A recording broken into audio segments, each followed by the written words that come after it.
सुदामा सुदामा चरित्र सुनाने के बाद में सुखदेव जी महाराज आगे बढ़ते हैं।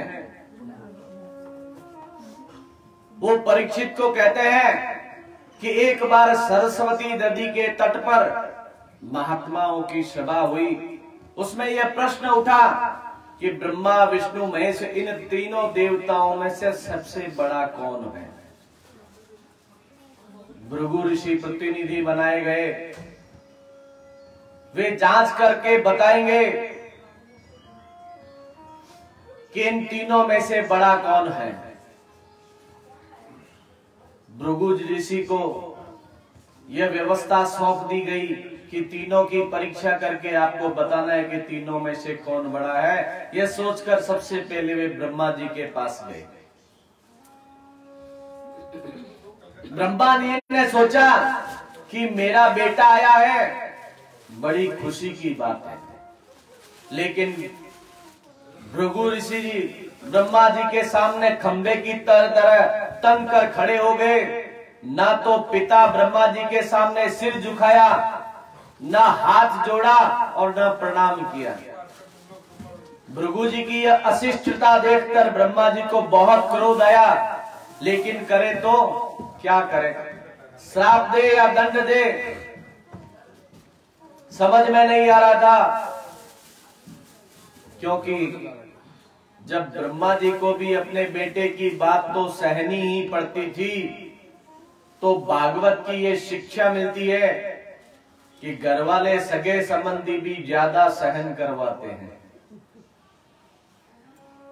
उनकी ही ज्यादती सबसे अधिक सहनी पड़ती है और किसी भी की भी नहीं। दूसरा आपको जबरदस्ती कभी भी सहन नहीं करवाएगा। सबसे पहले अपने घर के बेटे और पोते पोतियां या कुछ भी आप परिवार के सदस्य जो अपने हैं, वही आपको सहन शक्ति सिखाएंगे। इसलिए ब्रह्मा जी सब कुछ सहन करके चुप हो गए।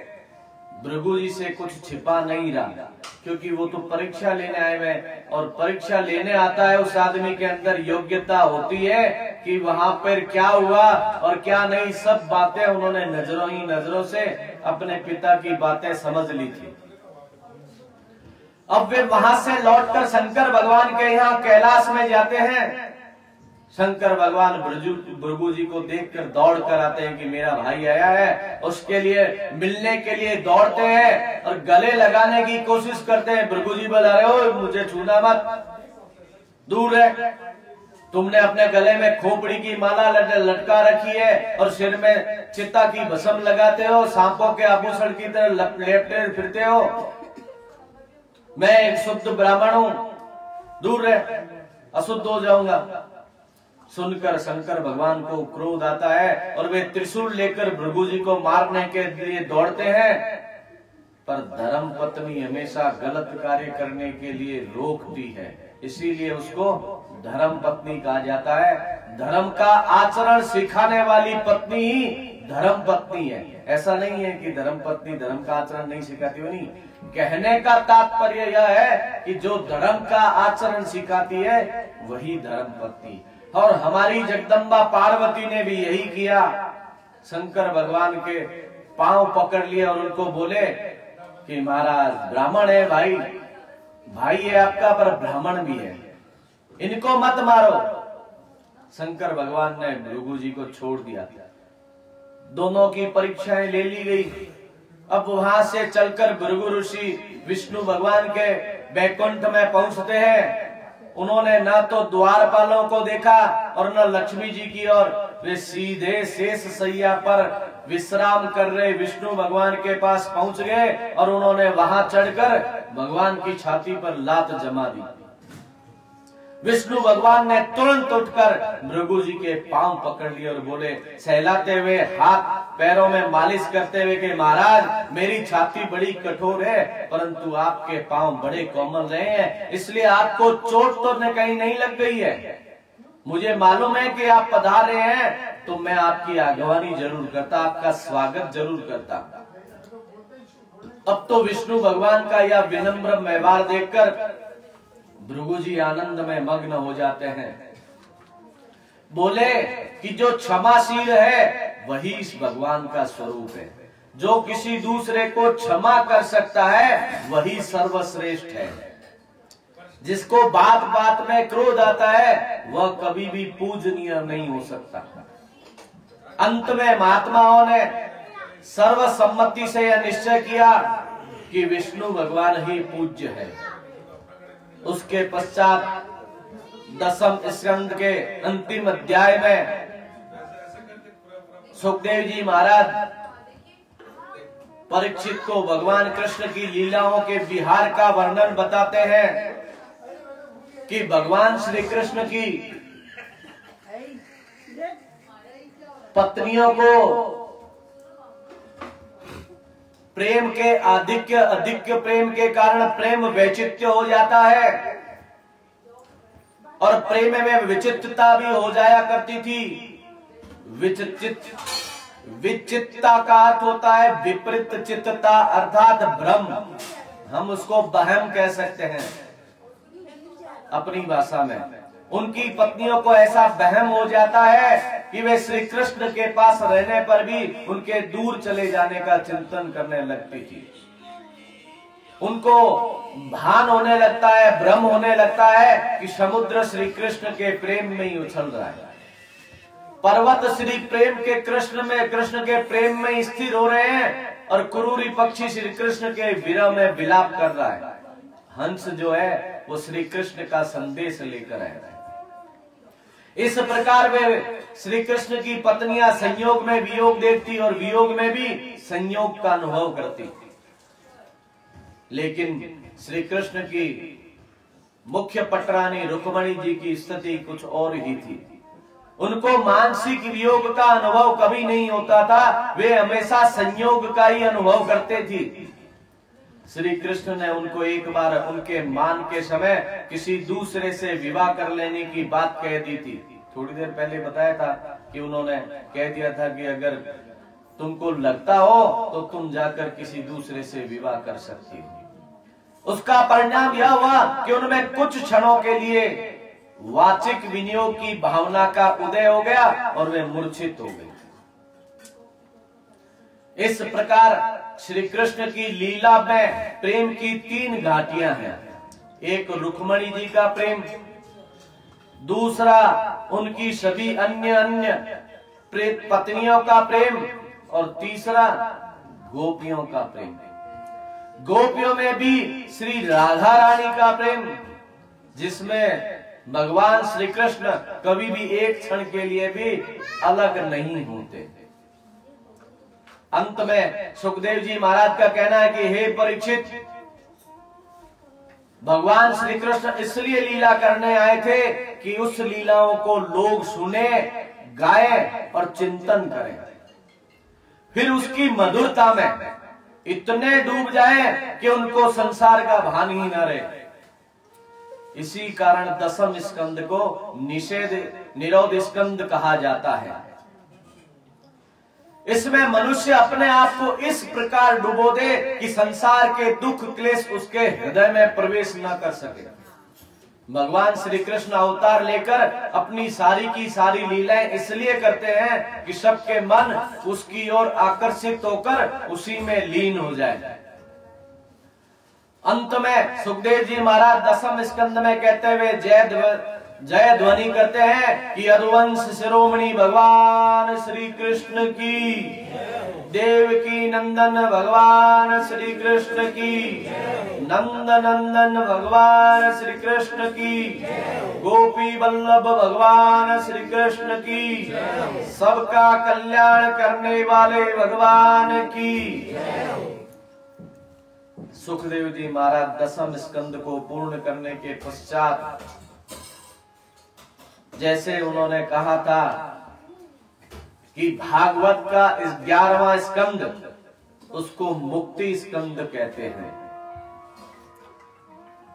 यह मान्यता सर्वसम्मत है। इसके पहले के 5 अध्यायों में भक्ति तथा भक्त लक्षण संबंध द्वारा अविद्याजन्य माया पर विजय प्राप्त करके जीवों को कैसे मुक्ति मिलती है यह बात बताई गई है।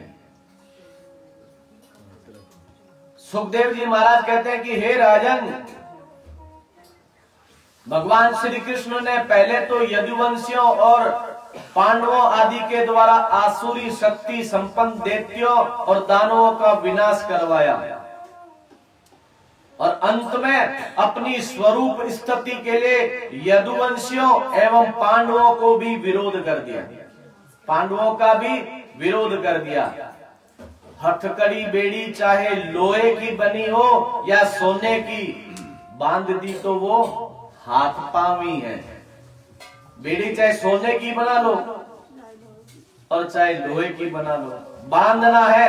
अतः दुसंग से दुष्ट आदमियों के संग से मुक्त होने के लिए ही सत्संग है।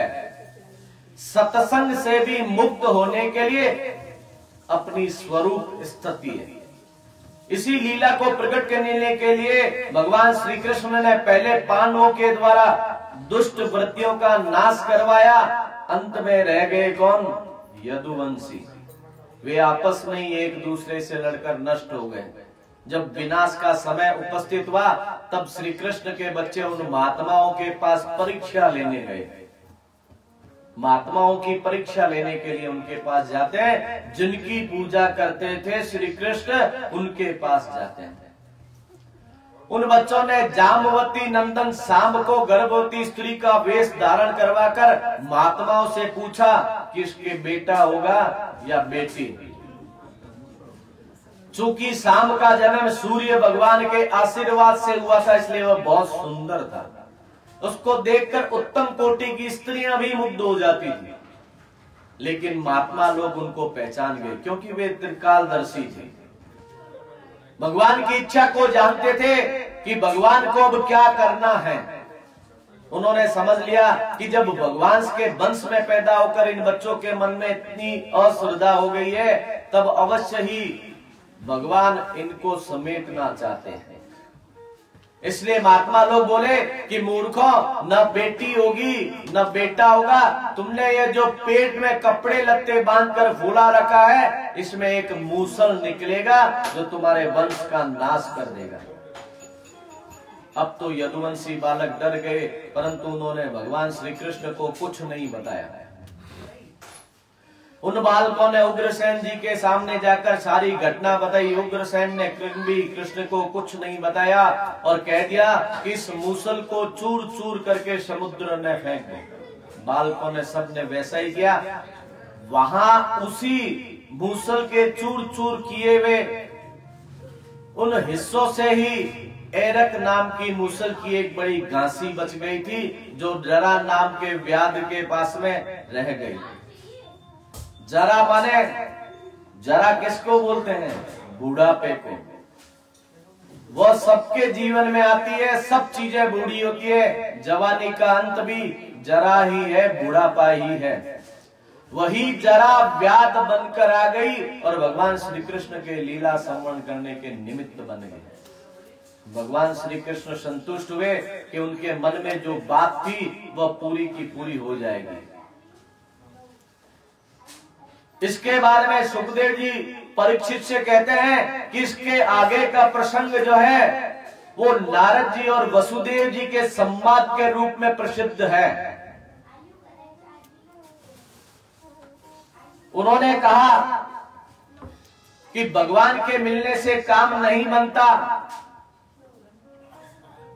ध्रुव को भगवान का दर्शन हो ही गया था, फिर भी उनको यक्षों पर बड़ा भारी क्रोध आ गया था।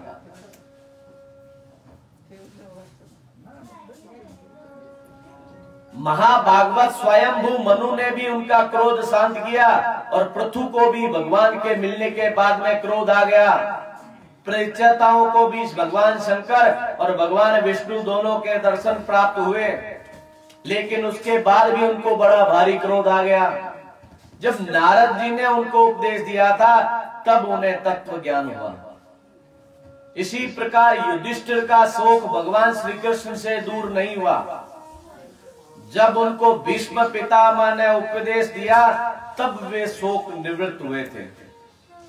इस प्रकार के अनेक उदाहरण सुखदेव जी महाराज ने परीक्षित को बताया।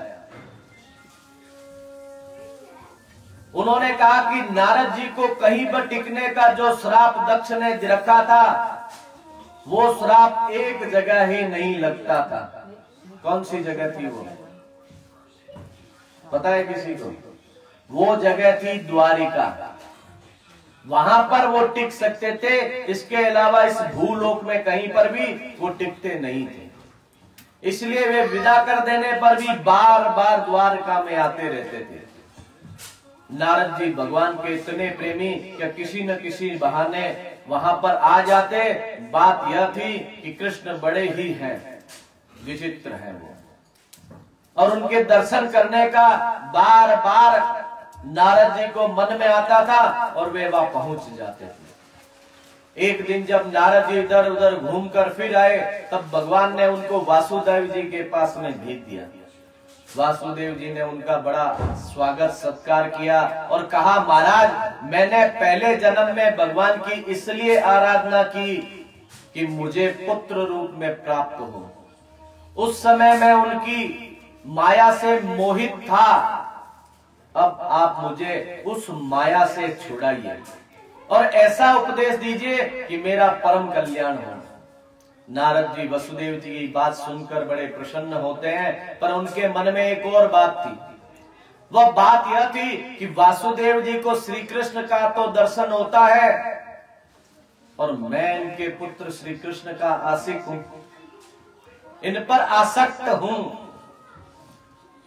तो नारद जी के मन में यह विचार था कि जब वसुदेव जी देखेंगे कि मैं उनके पुत्र पर आसक्त हूं, तब ये कहीं मुझे उपदेश देने का अनाधिकारी न समझ लें। इसलिए उन्होंने सबसे पहले नव योगेश्वरों का उपाख्यान प्रारंभ किया। उन नव योगेश्वरों के नाम कवि, हरि, अंतरिक्ष, प्रबुद्ध, पिपलान, आविर्होत, दुर्मिल, चमस और करभाजन, ये नव योगेश्वर थे। वे सब के सब परम विरक्त थे, वैराग्य की उच्च से उच्च कोटि कक्षा में बैठे हुए थे। उनका वंश भी उत्तम, वैराग्य भी उत्तम और ज्ञान भी उत्तम। सुखदेव जी महाराज ने उन महात्माओं का अनुभव इस प्रकार बताया कि वे महात्मा चराचर विश्व को सत असत, भगवत कार्य, भगवत प्रकाश्य और भगवान से अभिन्न और भगवान है आत्मा से भिन्न है, उन सब को देखते थे। एक बार वे 9 के 9 महात्मा परम याज्ञिक राजा निमि के यज्ञ मंडप में पहुंचते हैं और राजा निमि ने उनको दर्शन करते ही अपने यज्ञ को स्थगित कर दिया। यज्ञ भूमि से ऋत्विजों और अग्नि के साथ उठकर उन महात्माओं का स्वागत सत्कार किया, उनको सिंहासन पर बैठाया। इसके बाद में राजा ने पूछा, महाराज आप हमें ऐसे कल्याण का उपदेश दीजिए जो आज अत्यंत रूप से निरुत्तर हो। आत्यंतिक का अर्थ यह होता है कि जिसके बाद और कोई कल्याण नहीं हो। इस प्रकार जब राजा निमि ने प्रश्न किया, तब प्रथम योगेश्वर और साक्षात भगवत स्वरूप कवि ने उपदेश देना प्रारंभ किया। देखिए इस एकादश स्कंद में इतनी सुंदर सुंदर बातें हैं, अगर आप जीवन में उनको अपने चरित्र में उतार लेते हैं तो भगवत प्राप्ति अवश्य होती है। भागवत पुराण कथा सुनने का मतलब ही यही है, इन कथाओं को सुनना है और चित्त में लगाना है और मनन करना है कि हमें क्या शिक्षा प्राप्त होती है इस पुराण के माध्यम से। श्रीमद् भागवत महापुराण कहते हैं इसको। इसीलिए सबसे पहले योगीश्वर कवि ने कहना शुरू किया कि पहले इस बात को जानो कि संसार के लोग दुखी क्यों हैं। संसार के लोग इसलिए दुखी हो रहे हैं कि जो विश्वास करने योग्य नहीं है, नाशवान है, दुख स्वरूप है, उसको अपना समझते हैं। नाशवान है, मोटर, गाड़ी, बंगला, एसी, लाइट सब खत्म हो जाने हैं। समाप्त होनी है। हम उसको सब कुछ मान रहे हैं, लेकिन जो नाशवान है ही नहीं उसको हम मान ही नहीं रहे हैं। नाशवान नहीं कौन है? भगवान कभी नाश नहीं होने वाला है, वो कभी समाप्त होने वाला नहीं है। हमने उसको छोड़ दिया और बाकी चीजों को सब कुछ अपना मान लिया। जहां तक कहते हैं कि धर्म की बात है, जैसे माता पिता की सेवा करो, भाई बंधुओं से प्रेम करो, दुखी पर दया करो, ये सब ठीक है। संसार के जितने भी संबंध हैं वे सब के सब हमारे मन में स्थापित किए हुए हैं। लोगों ने बताया कि ये तुम्हारी माँ है, लोगों ने बताया कि ये तुम्हारे पिता है, माँ ने बताया ये तुम्हारे पिता, ये चाचा है, ये बुआ है, अलग अलग रिश्ते नाते हैं। ब्राह्मणों ने बताया कि अब ये कन्यादान हो रहा है, आज से ये तुम्हारी पत्नी है और ये तुम्हारा पति है। इस प्रकार सारे के सारे बंधन जो है वो अध्यारोपित है, बताए गए हैं। किसी न किसी के माध्यम से ये बताया गया है कि ये रिश्ते हैं। यह सृष्टि मन की कल्पना है, इसलिए मन को वश में करना चाहिए। यदि इसको योग से वश में करना संभव नहीं हो तो भगवान की लीला का, उनके गुणों का, अनुवाद का गान करना चाहिए। इसके बाद में राजा निमि द्वारा भक्त का लक्षण पूछने पर अब दूसरे योगीश्वर हरि जी ने बताया कि भाई कभी यह मत छाटो कि भगवान इतने हैं इतने नहीं हैं। यह अनुभव करो कि सब में भगवान है, भगवान में सब है और भगवान ही सबकी आत्मा है। फिर देखो तुम्हारे अंदर कितनी क्षमता आती है, हर चीज में भगवान की उपस्थिति देखो। यही उत्तम भक्त का लक्षण है। जो ईश्वर से प्रेम करता है, भक्तों से मित्रता करता है और दुखियों पर दया करता है और विरोधियों की उपेक्षा करता है, वह 2 नंबर का भक्त होता है। और जो केवल भगवान की मूर्ति को, उसकी पूजा अर्चना कोई पकड़ कर बैठ जाता है, उसके सिवाय अन्य किसी की पूजा नहीं करता, वह प्रारंभिक भक्त है। भक्तों की परिभाषाएं भागवत में स्पष्ट रूप से दी गई है। मेरे हिसाब से सुदामा चरित्र के बाद की कहानी तो सीधे सीधे भगवान की अनुक्रमणिका भागवत के सुनने के पश्चात वहीं पर भागवत समाप्त कर दी जाती है। नव योगेश्वर की तो कोई कथा सुनाता ही नहीं है। मैं भी टीवी में या कहीं जगह जाता हूँ तो सुदामा चरित्र सुना दिया, वही गाना बजाना कर लिया, उसके बाद में सीधे सुखदेव जी महाराज को लेकर परीक्षित को सांप से डसवा लिया और वहीं समाप्त। लेकिन ये मुक्ति स्कंद जो पढ़ता है, सुनता है, उसका जीवन सफल होता है, ये बात पक्की है। अब आगे बताते हैं कि जो त्रिभुवन के लिए भी भगवान के चरणारविंद को छोड़ना नहीं चाहता, त्रिभुवन के लिए भी कोई भी सुख है उसके लिए भी भगवान के चरणारविंद को नहीं छोड़ना चाहता, वो भक्तों में सबसे आगे और सबसे सर्वश्रेष्ठ है। अगर उन 9 योगेश्वर की बातों को आप अगर मैं क्रम से रखता रहूं तो मैं उनमें से छोटी छोटी बातें आपको खाली बता रहा हूं। पूरे 9 दिन चाहिए, उनके अलग अलग वर्णन करने होते हैं। इसके पश्चात राजा निमि ने यह पूछने पर कि माया क्या है, तीसरे योगीश्वर अंतरिक्ष ने कहा, तुम्हें परमात्मा में जो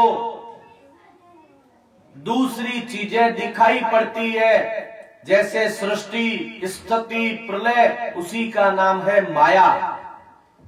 ऐसा माया भगवतः।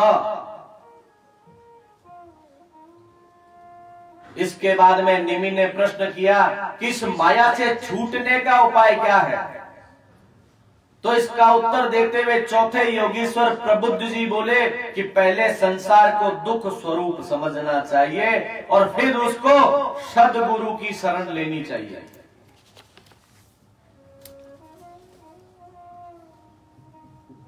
किसकी शरण लेनी चाहिए? सदगुरु की। और सदगुरु ढूंढने से नहीं मिलते हैं। ये बात सुखदेव जी ने पहले दिन ही बता दी थी भागवत के, कि उसके लिए अधिकारी शिष्य बनना पड़ता है, तो स्वतः ही सदगुरु आते हैं और अपना शिष्य को चुन लेते हैं।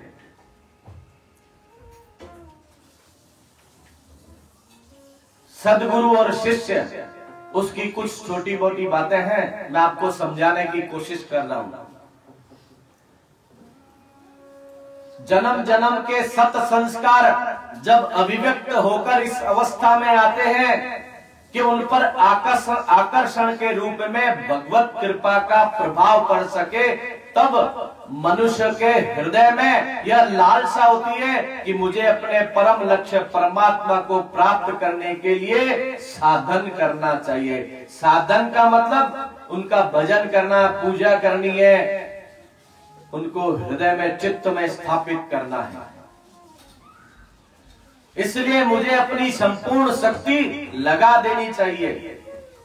इस स्थिति में एक बहुत बड़ी कठिनाई सामने आती है कि कौन सा साधन किया जाए, क्या करने से परमात्मा चित्त में बैठ सकता है। साधारण साधक तो बुद्धि भी नहीं होती है कि वह अधिकार के अनुसार साधना का चुनाव कर सके। बेचारे आदमी सरल होते हैं, वो अलग अलग आदमी को पूछते रहते हैं कि हमें कोई भी साधना या मंत्र बता दीजिए। अब पंडित जी क्या करते हैं कि गुरु जी कान में मंत्र फूंक देते, किसी को बताना मत। अब वो बताए तो उनकी पोल खुल जाए। वो कभी कहते हैं कि आज कृष्ण का ध्यान, कल शिव का ध्यान, कभी द्वादश अक्षर, कभी पंचाक्षर, ओम नमः शिवाय, आज कैलाश को, कहीं कन्याकुमारी को। यह कोई साधन नहीं है। इस प्रकार कभी भी पहुंच नहीं पाओगे। मारवाड़ी में कहावत है, एक साधे सब सदे और सब साधे सब जाए। साधना के लिए हमें ऐसे विश्वास की आवश्यकता है जो आकाश में भी विशाल हो और समुद्र से भी गंभीर हो और सुमेरु पर्वत से भारी हो और वज्र से भी कठोर हो। पर इस साधना पर विश्वास कैसे हो किसी को भी? प्रश्न तो हजार तरह के उठते हैं। वर्तमान युग को, आधुनिक युग को लोग उन्नति का युग कहते हैं, परंतु अगर आध्यात्मिक दृष्टि से देखा जाए तो ऐसा निकृष्ट युग कभी नहीं आया था। आजकल ऐसे लोग प्रकट हो गए जो अपने को भगवान का संदेश वाहक यानी स्वयं को भगवान बतलाते हैं।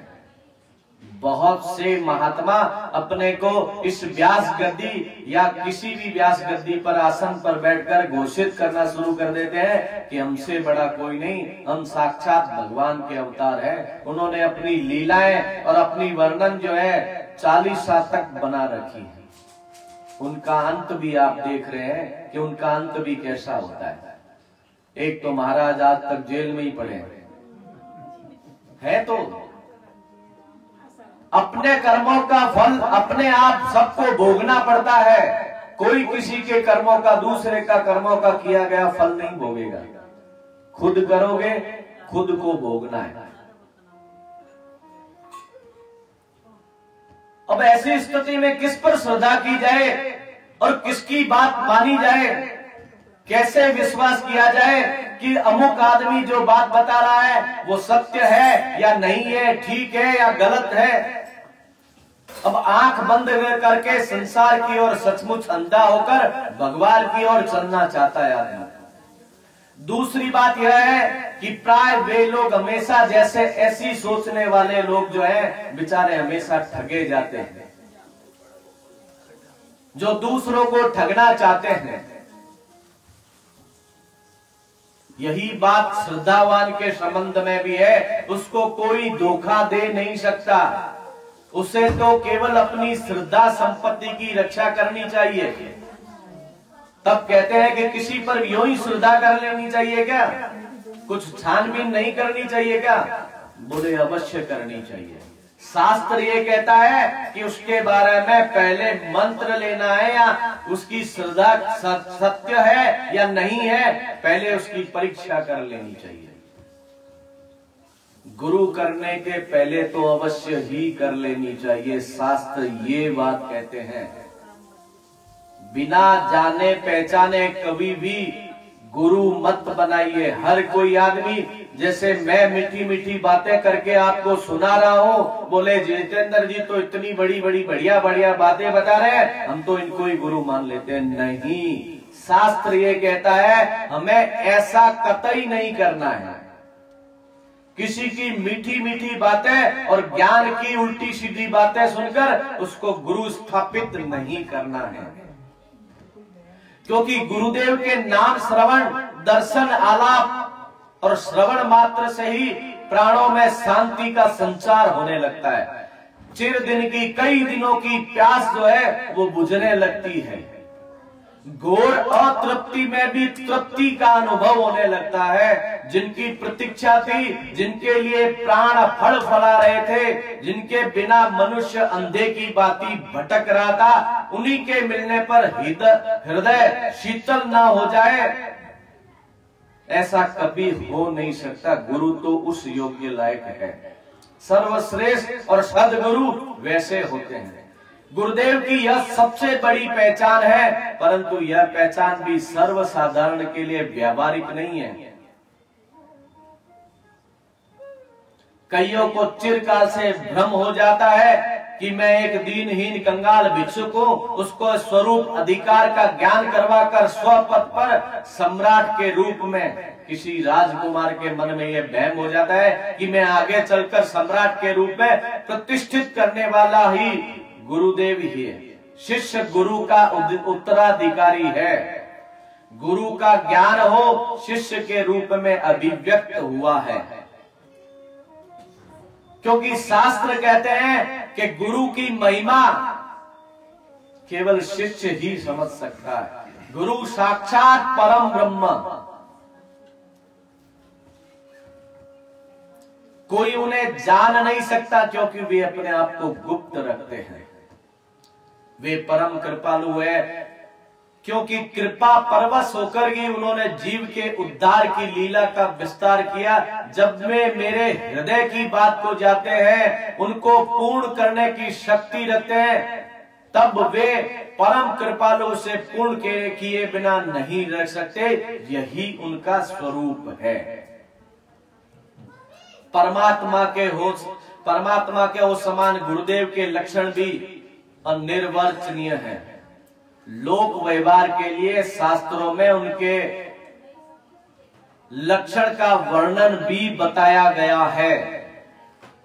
उनमें आदर्श, सद्गुण, सद्भाव, सत्कर्मों को देखकर, जो कि स्वभाव से सद्गुरु में होते हैं, साधक अपने जीवन का निर्माण कर सकता है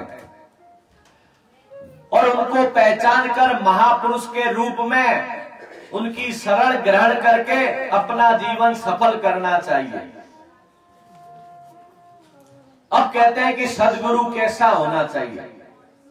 शास्त्र ये कहता है जो कुलीन हो, सदाचारी हो, जिसकी भावनाएं शुद्ध हो, इंद्रियां बस में हो, जो समस्त शास्त्रों के सार, उपासना, पूजा के रहस्य को जानता हो। बातें इस पर गौर करिएगा। गुरु बनाने से पहले इन बातों पर गौर करने के पश्चात ही आगे कदम बढ़ाने हैं। जो परोपकार में रस का अनुभव करता हो, समस्त शास्त्र के तात्पर्य स्वरूप ब्रह्मा को जानता हो, जप और पूजा में संलग्न हो। जो जप और पूजा करे ही नहीं, हम उनकी तरफ भटकना नहीं है। जिसकी वाणी अभोग हो, शांति किसी जिससे कभी ना छोड़ती हो, और जो वेद और वेदांत का पारदर्शी हो, योग मार्ग में जिसकी पूर्ण प्रगति हो, जो हृदय के लिए देवताओं के समान सुखकर हो, और अनेक गुण जिसमें स्वभाव से निवास करते हो, वही शास्त्र सम्मत गुरु है। शास्त्र ये कहते हैं कि जिसे हम गुरु बनाना चाहते हैं, 4 प्रकार की शुद्धि होनी आवश्यक है। आनुवांशिक शुद्धि, क्रियागत शुद्धि, मानस शुद्धि और विशुद्ध चेतन में स्थिति रूप शुद्धि, परम शुद्धि। जिसकी इंद्रियां अपने वश में नहीं है वह दूसरे को जितेंद्रिय होने की शिक्षा कभी नहीं दे सकता। खुद का ही मुंह में अगर स्वाद की इंद्रियां जग रही है कि मुझे तो कचौड़ी चाहिए, मुझे पकौड़ी चाहिए, और दूसरे को ज्ञान दे। मैं आपको रामकृष्ण परमहंस की एक छोटी सी बात बताता हूं। ये सत्य घटना है। कोई माँ अपने बेटे को लेकर गई कि महाराज ये गुड़ बहुत खाता है, इसको आप अगर कहेंगे कि ये गुड़ बहुत खाता है तो इसको छुड़वा देंगे तो मेरा सौभाग्य होगा। रामकृष्ण परमहंस ने कहा कि मैया ऐसा करना 15 दिन बाद आना। 15 दिन बाद फिर माँ आई, फिर वही प्रश्न किया कि महाराज छुड़वा दीजिए। बोले अब की 15 दिन बाद फिर बाद आना। 15 दिन बाद फिर जब 15 दिन बाद आई तो महाराज ने रामकृष्ण परमहंस से उस बच्चे को कहा कि बेटा गुड़ खाने से ये नुकसान हो सकता है, अत्यधिक खाने से ये हो सकता है, अगर उसको इस ढंग से खाओगे तो ये लाभ प्राप्त हो सकता है, ये शरीर के स्वास्थ्य के लिए जरूरी है। तो उसकी माँ नाराज होगी, महाराज ये बात कहनी थी तो ये 15 दिन 2 बार बुलाया, 1 महीना पहले बुलाया, हमें 1 महीने पहले ही बता देते। बोले पहले ये गुड़ मैं भी खाता था। तो उसको छोड़कर मैंने देखा कि उसका लाभ क्या है, तब मैं उसको बता सकता हूं। तो जो खुद ही जितेंद्रिय नहीं है वो दूसरे को इंद्रियां बस में रखने के लिए क्या बोलेगा। इसलिए गुरु ऐसा बनाना चाहिए सिद्ध होने पर साधक हो। शास्त्रों में भगवान ने स्वयं ने कहा आदिनाथो महादेवी महाकालो हि स्मृतः गुरु स एव देवेशि सर्व मंत्रेषु नायरः। हे महादेवी, जो आदि महाकाल भगवान शिव है वही शैव है, शाक्त वैष्णव आदि सभी मंत्रों के एकमात्र गुरु है। उनके अतिरिक्त कोई भी मंत्रदाता हो ही नहीं सकता। लेकिन आज का समय ही दूसरा है।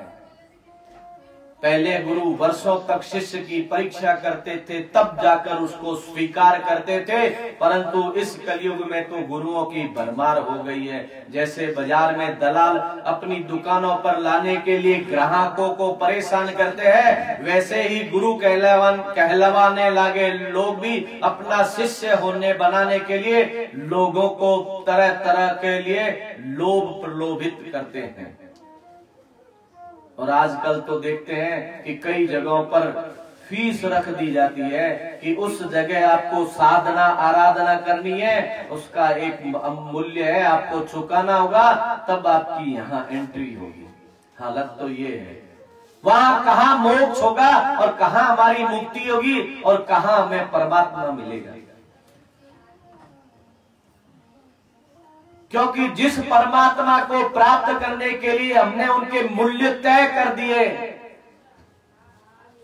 लालच वहां पर पैदा कर लिया, उसके बीच में एक कड़ी जोड़ दी कि बिना पैसे के आप अंदर नहीं आ सकते।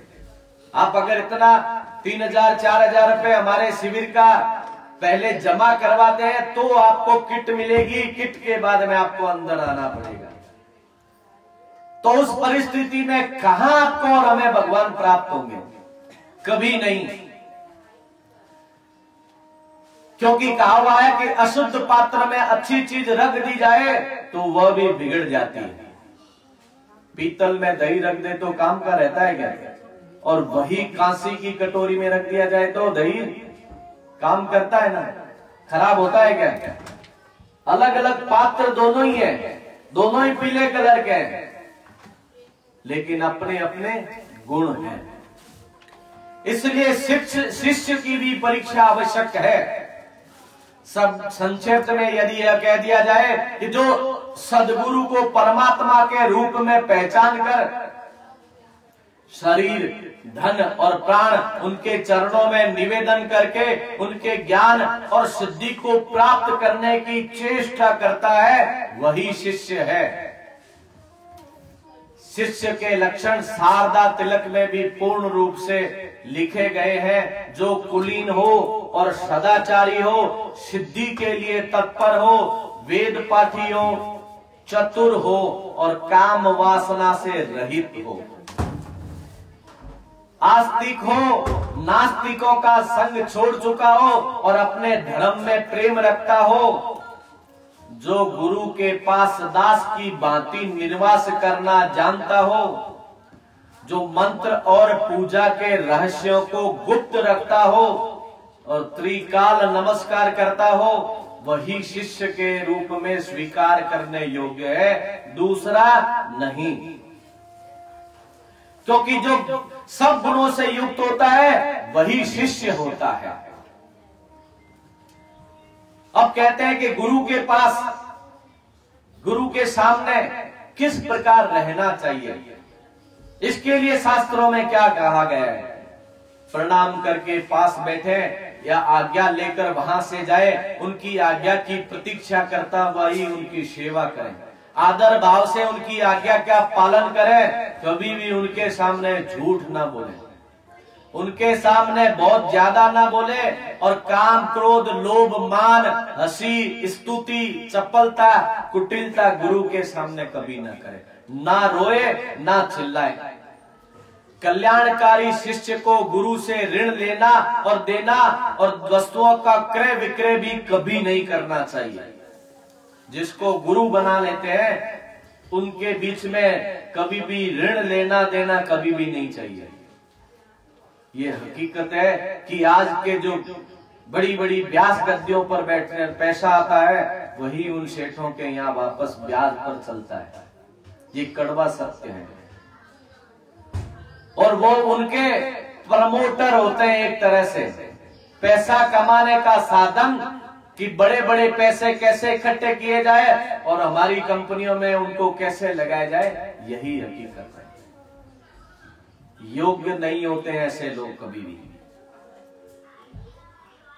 पारस का स्वभाव ही लोहे को सोना बनाता है, इसलिए जिनके हृदय में भगवत प्राप्ति की इच्छा है, जो वास्तव में साधना करने जाते हैं, उनके लिए श्री सद्गुरु की शरण में जाना सबसे पहला कर्तव्य है। अब सद्गुरु कैसा होना चाहिए, कैसे पता चले? तो श्रीमद् भागवत में 11वें स्कंद के 3रे अध्याय के 21वें श्लोक में सद्गुरु कैसा होता है उनका वर्णन बताया गया है।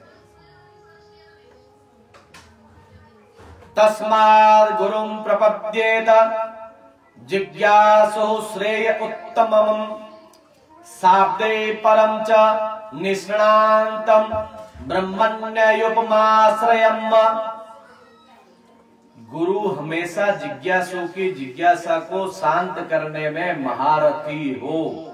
कोई भी प्रश्न हो, कोई भी प्रश्न मन में आया, उस प्रश्न का तार्किक जवाब दे सके और उसको संतुष्ट कर सके कि ये जो मैंने कहा है वो एकदम सत्य है। जबरदस्ती किसी के ऊपर थोप दिया जाए जवाब, वो जवाब नहीं होता है। गुरु में 3 बातें होनी चाहिए कि एक तो वह शास्त्र की बात जानता हो, माने स्वच्छंद नहीं, अपनी मर्जी से शास्त्र को तोड़े और मरोड़े नहीं। मैंने आपको कल ही 2-3 बार बीच बीच में बात बताई थी कि लोगों के मन में नया घर प्रवेश करते समय एक बात आती है, किसी को पूछ लो दिवाली के बाद में करना है, नहीं महाराज दिवाली से पहले ही हमारे घर का प्रवेश करा दीजिए, दिवाली के बाद में पहली होली आएगी इसलिए हमें गृह प्रवेश करवाना नहीं है। ये शास्त्र सम्मत नहीं है। ये बात कुछ लोगों की अफवाह के अलावा कुछ नहीं है। ये बात पूर्णतया गलत है कि पहली होली नहीं आनी चाहिए। मुहूर्त शास्त्र में स्पष्ट रूप से मैंने बताया था कि माघ और फागुन के महीने श्रेष्ठ बताए गए हैं, तो माघ और फागुन में अगर श्रेष्ठ बताए गए हैं तो होली तो पहले ही आएगी। तो ऋषि मुनि हमारे मूर्ख थोड़ी थे जो आपको माघ और फागुन का महीना श्रेष्ठ बताते। इसलिए ऐसी अफवाहों को रखने वाले को भी कभी गुरु नहीं बनाना चाहिए, उनको घर में भी नहीं घुसाना चाहिए। जो उल्टी पुल्टी बातें बताते हैं और अपना ज्ञान झाड़ते हैं, जबरदस्ती शास्त्र सम्मत से दूर हटकर बात करते हैं जबरदस्ती की, और उल्टे सीधे काम करवाते हैं, उन लोगों से दूर रहना चाहिए। गुरु का अनुभव यदि शास्त्र के अनुरूप मिले तभी वो गुरु बनाने के योग्य होता है। गुरु अपने शिष्यों को आज के युग में मन गढ़ंत कान में फूंक देते हैं, बिना तो वेद में होते हैं मंत्र, ना पुराण में होते हैं, ऊपर से ये बोल दिया जाता है ये मंत्र किसी को बताना नहीं, क्योंकि अगर आपने किसी योग्य गुरु को या योग्य आदमी को वो मंत्र बता दिया तो उनकी पोल खुल सकती है कि ये मंत्र कितना सत्य है या नहीं है। गुरु उसको बनाए जो किसी गोरख धंधे में फंसा हुआ नहीं होना चाहिए। ये सब बातें भागवत में पहले से ही लिखी हुई है, हमने उस भागवत का अध्ययन करने की कोशिश भी नहीं की, तो हमें कैसे पता चलेगा कि हमें उन लोगों से दूर रहना चाहिए।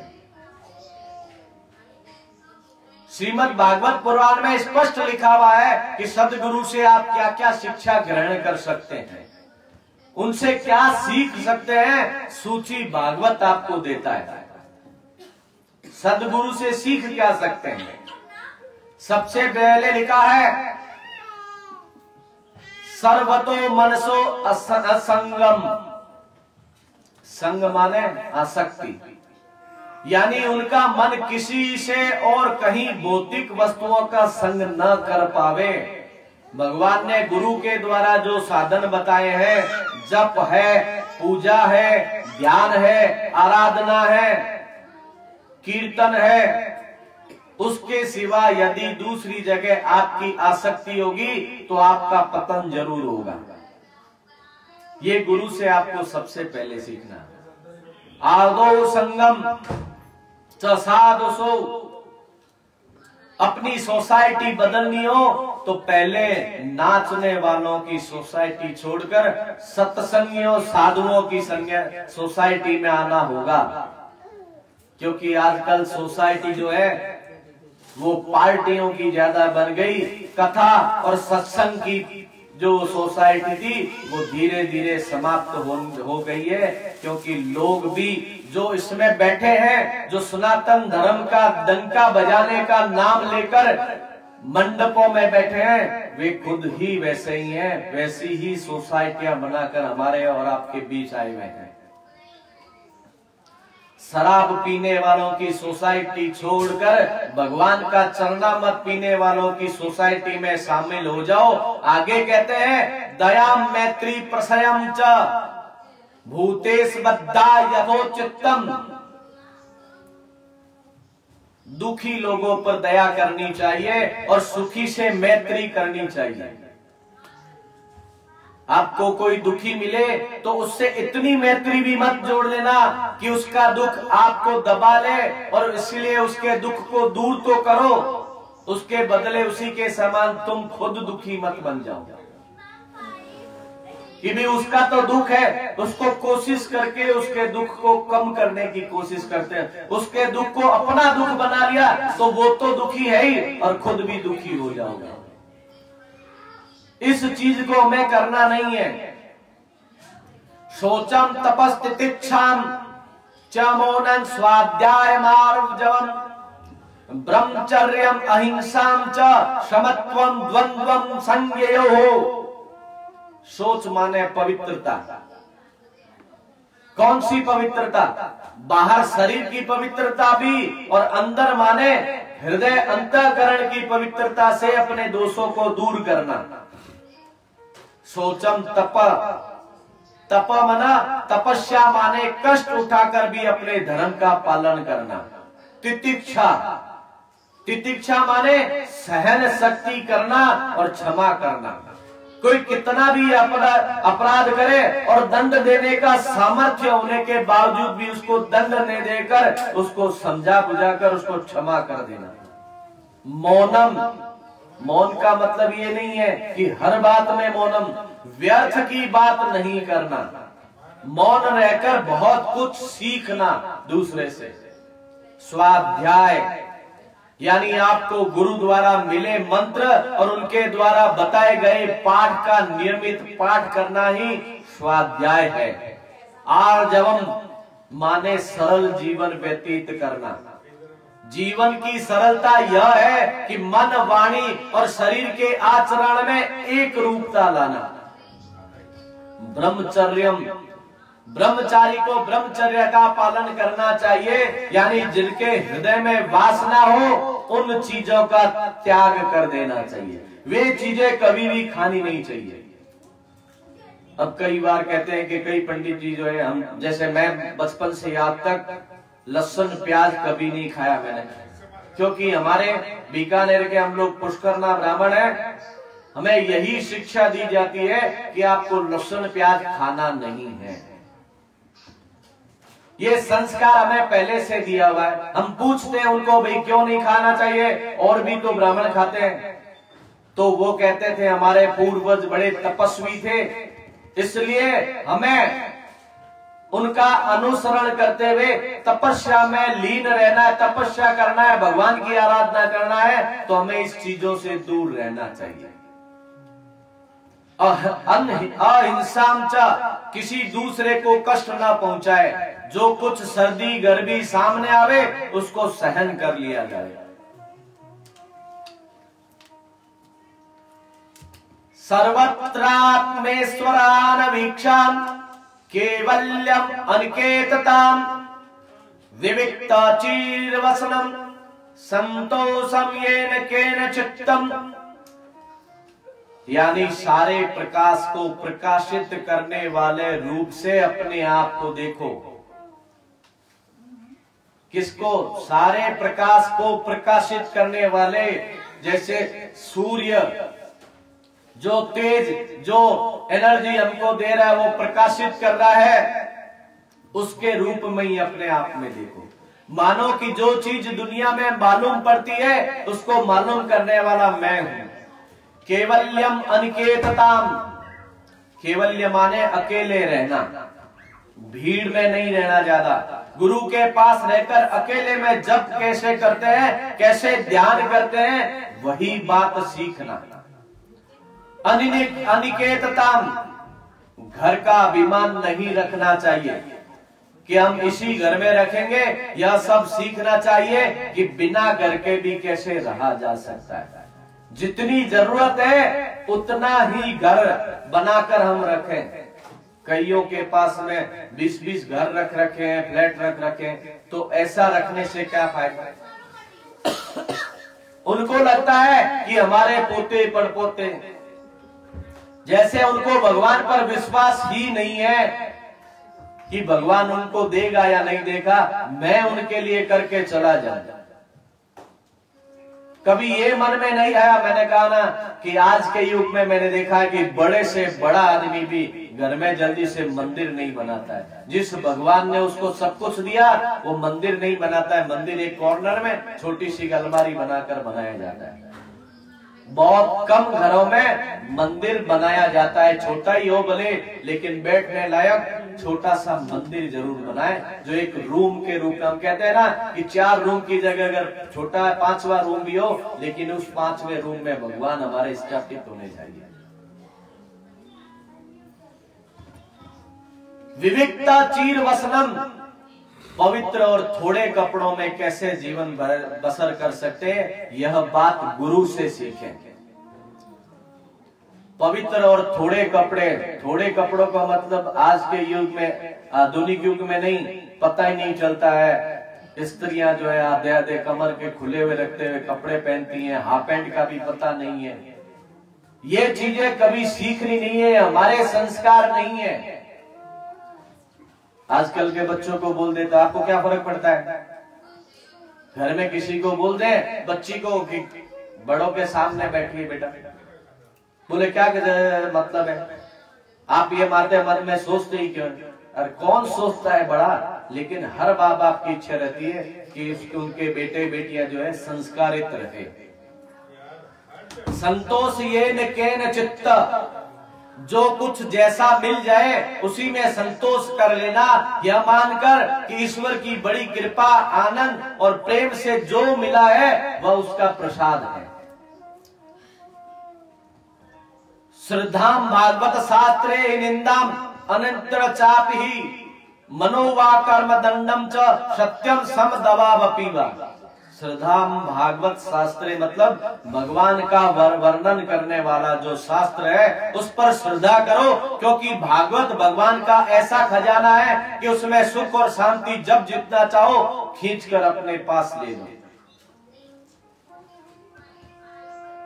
और निंदा अन्यत्र चापि, किसी की निंदा मत करो, जिसकी आप लोग निंदा करोगे वही आकर आपके दिल में घुस जाएगा और वहां से हृदय में से भगवान जो बैठे हैं वो वहां से अपना स्थान छोड़ देंगे। किसी से द्वेष मत करो, ना किसी से ईर्ष्या करो। मनोवाक कर्म दंडम, सत्यम मन पर काबू होना और जो आवश्यक हो तभी बोलना। केवल यह मत सोचे कि मैं हर बात में मैं ही सत्य हूं इसलिए बोलना है, क्योंकि सत्य भी देखिए सुनिए, सत्य भी हर जगह बोलोगे तो गलत भी हो सकता है, क्योंकि सत्य भी हर जगह नहीं बोला जा सकता। अब बोले शास्त्र में लिखा है, एक तरफ तो कहते हैं कि सत्य बोलो और एक तरफ आप ही मना कर रहे हैं कि सत्य हर जगह मत बोलो। आप प्रमाणित कर सकते हैं कि सत्य कहाँ नहीं बोलना चाहिए, मैं आपको प्रमाणित कर सकता हूँ। कर सकते हैं आप? कर सकते हैं। सीधा और सिंपल बता देता हूं मैं आपको। विवाह के समय अगर बोलोगे राम नाम सत्य है तो वहां क्या होगा, जूते पड़ेंगे। सत्य ही है वो तो, लेकिन स्थान पर उचित नहीं है वो सत्य बोलना, क्योंकि उस सत्य का स्थान सब यात्रा के समय बोला जाता है। इसलिए उस सत्य को उसके जगह पर ही बोलोगे तभी उसकी पहचान होगी, वरना डंडे पड़ेंगे, पड़े ना। तो सत्य को भी जगह जगह पर बोलना उचित है। कहाँ बोलना और कैसे बोलना इसका ध्यान रखना जरूरी है। सम दमावपि, मन को शांत रखना और इंद्रियों को कैसे दमन करना।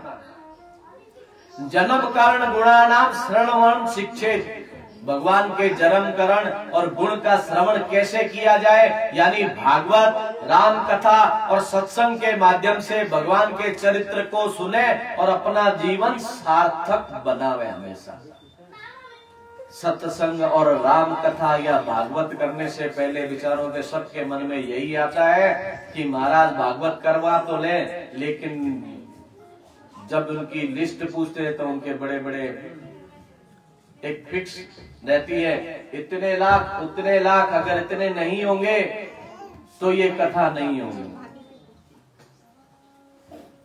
थोड़ी शांति मुझे भी रखनी पड़ेगी, क्योंकि गृह लक्ष्मी हमारी पधारी है तो हमें तो चुप रहना ही पड़ेगा 2 मिनट के लिए।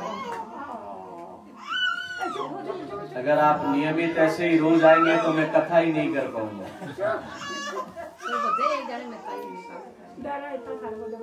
वो प्रसाद चढ़ाने के लिए आई हैं, भागवत हमारे बड़े भाभी जी हैं, ऊपर रहते हैं हमारे पांगुड़ में रहते हैं, वहाँ पर भाभी जी ऊपर 4 तला, हम लोग 3 तला रहते हैं, और इन्होंने अपनी बेटी हमें सौंप रखी है।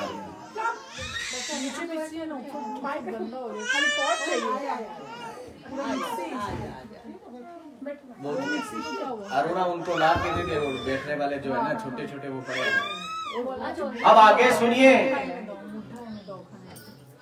कि राम कथा, और मैंने कहा था कि अगर हम जैसे ही उनकी बात करते हैं तो पैसों की लिस्ट पता लगता है कि इतने लाख रुपए लेते, इतने लाख रुपए थे, वो पूर्णतया गलत है, क्योंकि वे भगवान के उस चरित्र का वर्णन बेच रहे हैं। ऐसी कथाओं में जाने से क्या फायदा है।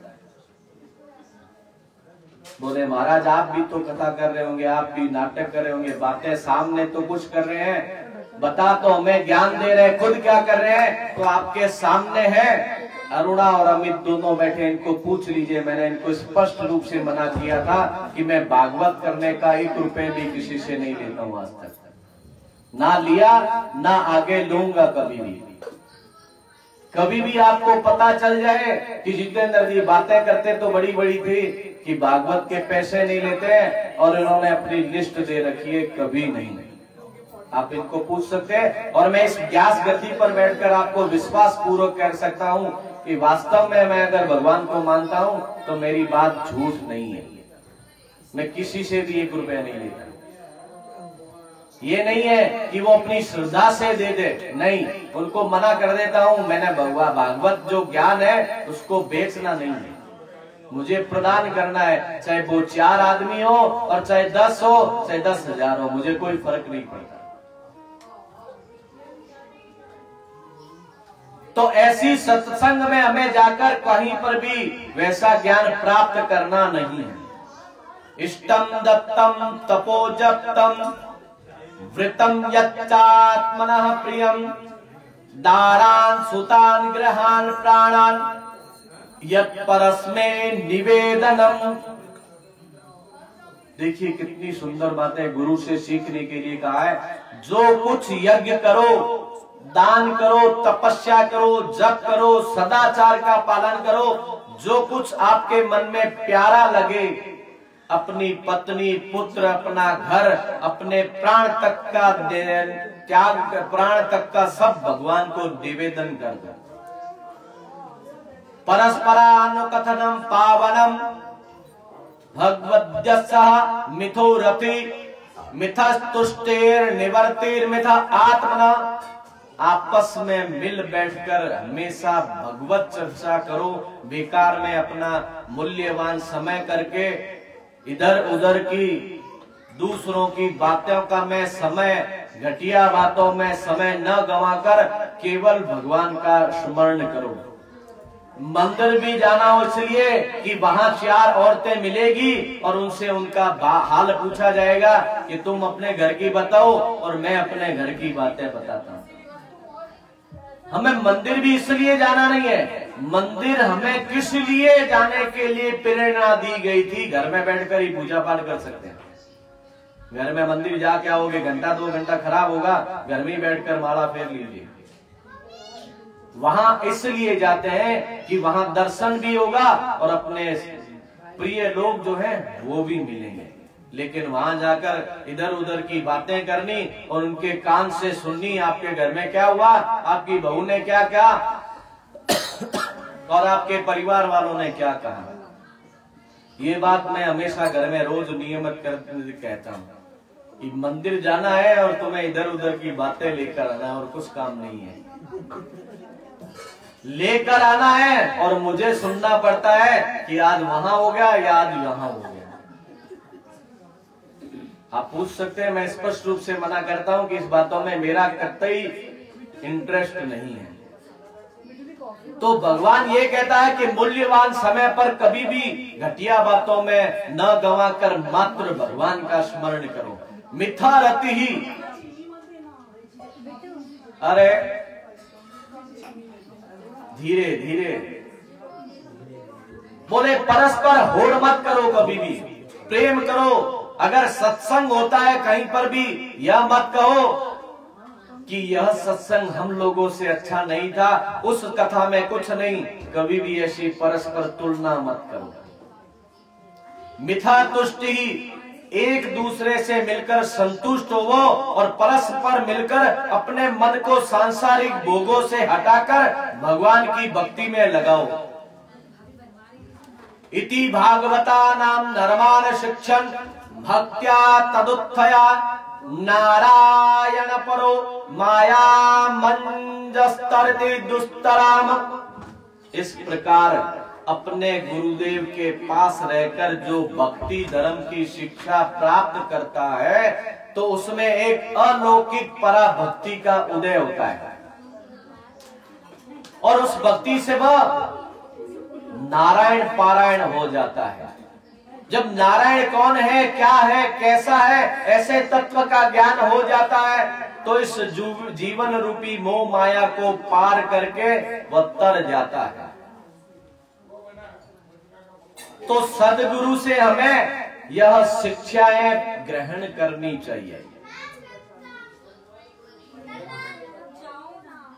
इसके बाद में राजा निमि द्वारा प्रश्न करने पर कि ब्रह्म क्या है, तो 5वें योगेश्वर पिपलायन ने कहा, हमारे परमेश्वर का लक्षण दुनिया को बनाकर फेंक देने वाला नहीं है। हमारा ईश्वर ऐसा नहीं है कि उसे घड़े की तरह दुनिया बनाई और बाजार में बिकने के लिए भेज दी।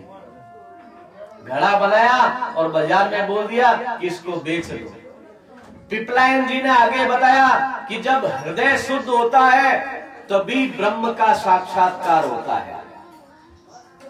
लेकिन हृदय शुद्ध कैसे होता है, प्रश्न ये भी आता है। तो पिपलायन जी ने बताया कि भक्ति से हृदय शुद्ध होता है। भगवान के चरणों की प्राप्ति ही इच्छा ही भक्ति है, क्योंकि इच्छा गर्भवती होती है। उसके पेट में भगवान के चरणारविंद रहते हैं। जिस तरह इच्छित वस्तु इच्छा के पेट में होती है, उसी तरह भगवान की प्राप्ति की इच्छा होती है। तब भगवान के चरणारविंद उसके हृदय में आ जाते हैं और उसके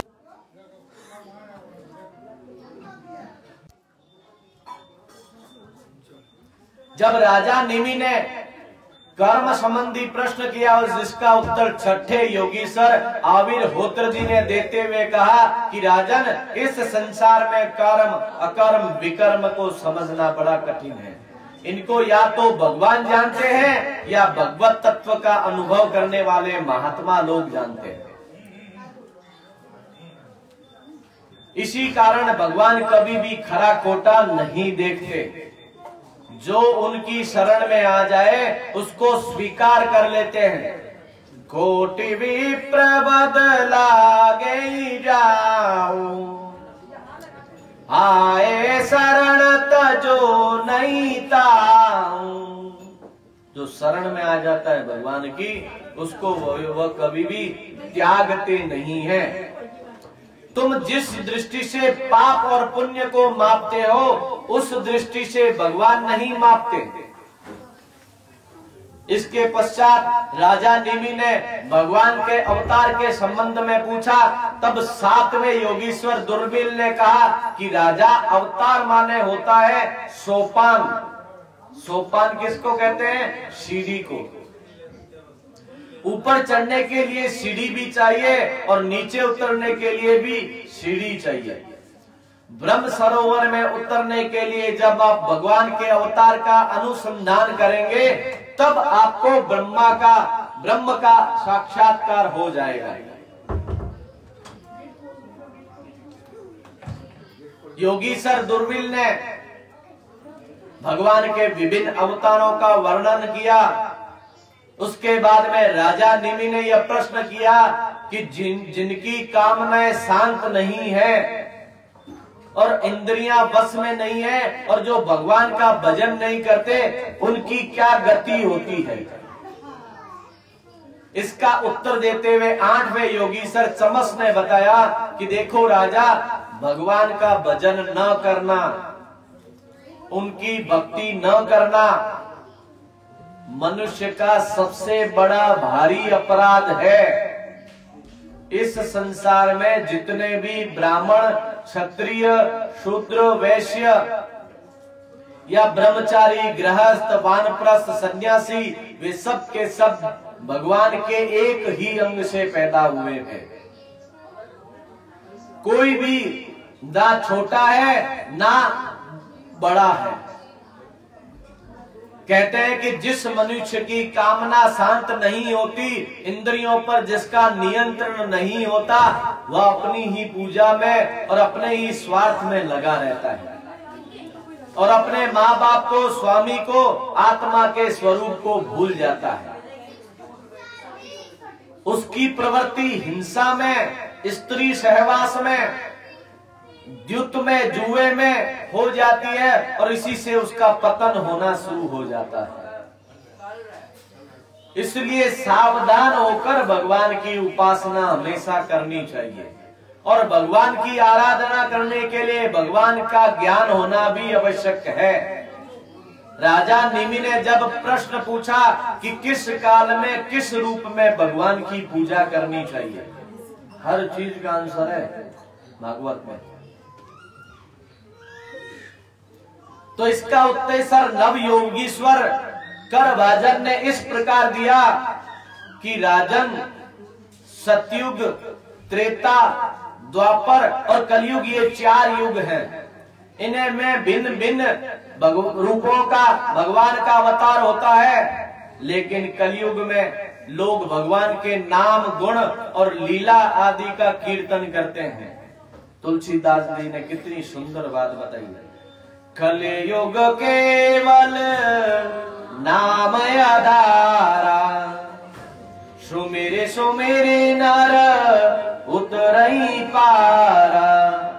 कलयुग केवल नाम आधारा, कलयुग ऐसा है कि उसको बड़े विधि विधान की जरूरत नहीं है। भगवान को आपके केवल नाम स्मरण करना है, सुमिरी सुमिरी बार बार लेते रहिए उसका नाम, नर उतर नहीं पारा। जिसने जन्म लिया है वह पार उतर जाएगा। इसके बाद में आगे करभाजन जी ने कहा कि अन्य सब युगों से कलयुग श्रेष्ठ है। देखिए, एक तरफ हम लोग कलयुग को कोसते रहते हैं और भागवत कहता है कि कलयुग सबसे सर्वश्रेष्ठ है। क्यों है? उन्होंने बताया कि इसमें ज्ञान, ध्यान, उपासना, बड़े बड़े यज्ञ की आवश्यकता नहीं है।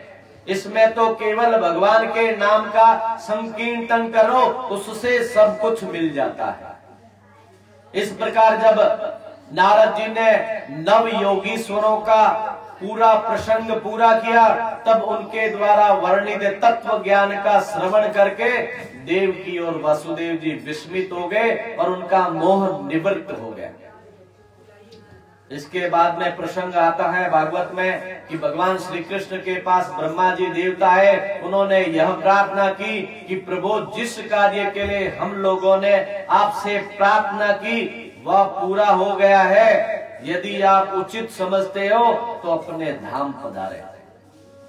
अब प्रार्थना करके सबके सब देवता तुरंत वहां से अंतर्धान हो जाते हैं। उनको डर था कि कहीं यदुवंशी हमें पकड़ ना ले, क्योंकि वे उद्दंड होते हैं। इधर जब उद्धव जी को पता चला कि भगवान श्री कृष्ण ने अपने वंश को महात्माओं से श्राप दिलवा दिया है, तो वे स्वयं इस लोक का परित्याग करने वाले ही थे कि उद्धव जी भगवान के पास आए और बोले कि मैं आपके बिना यहाँ इस लोक में एक क्षण भी नहीं रहूंगा, इसलिए मुझे भी आप अपने साथ ले चलिए।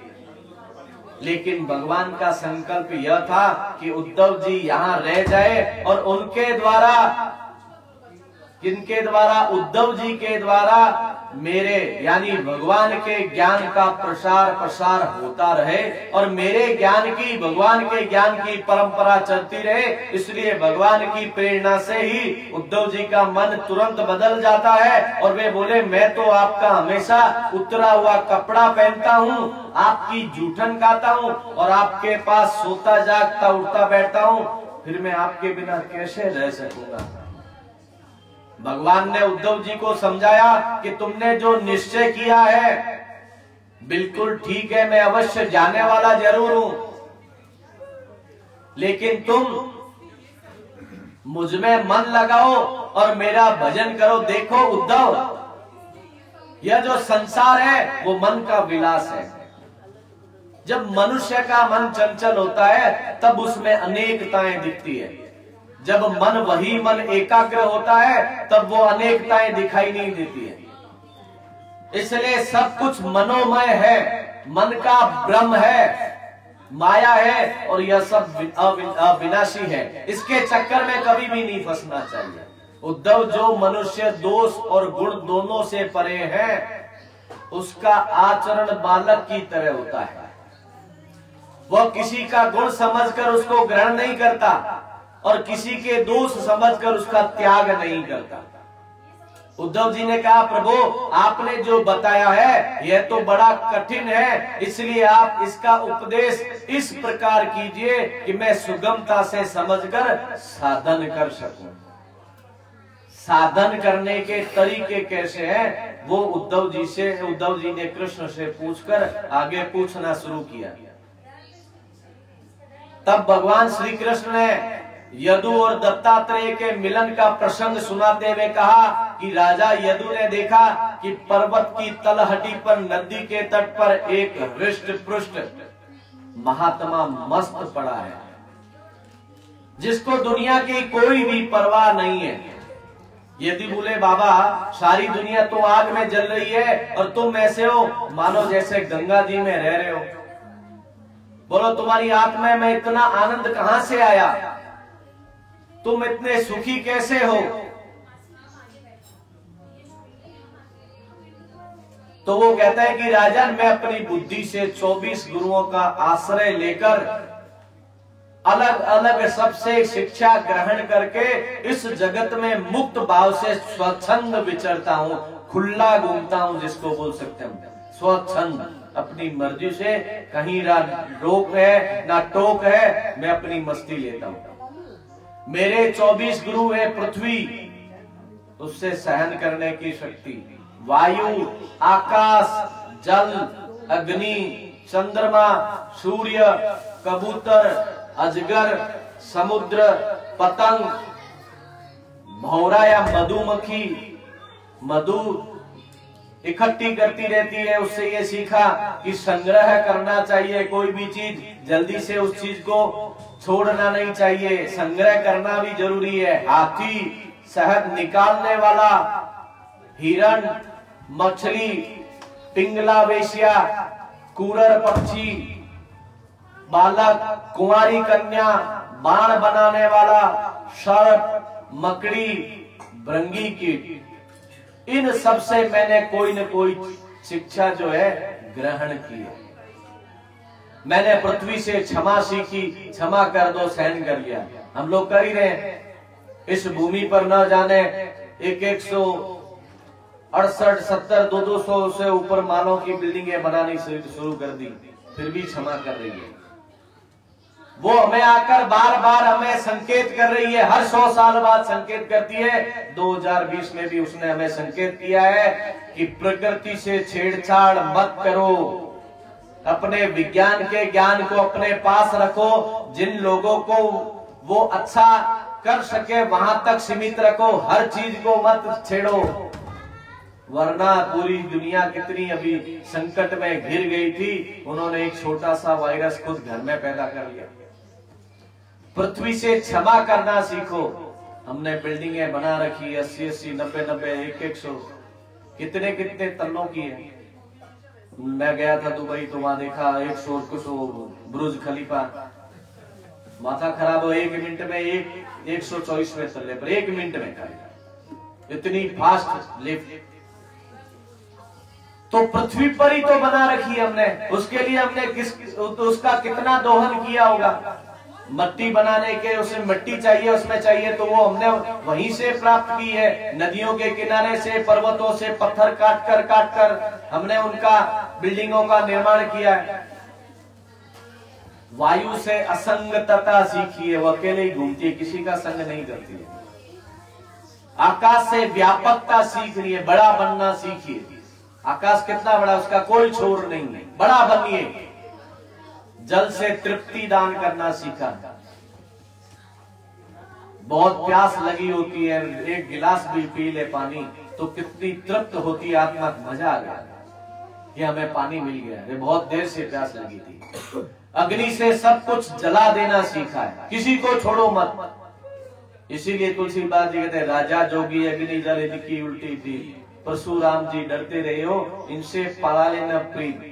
राजा आज के युग में नेता, हमारे तो राजा वही आज के युग में, राजा जोगी सन्यासी कोई भी, राजा जोगी अग्नि जल, इन चारों से। अग्नि से आप कितनी भी मित्रता करो वो तो जलाएगी आपको, और जल से करोगे तो सुनामी आएगी और वो नष्ट कर देगी।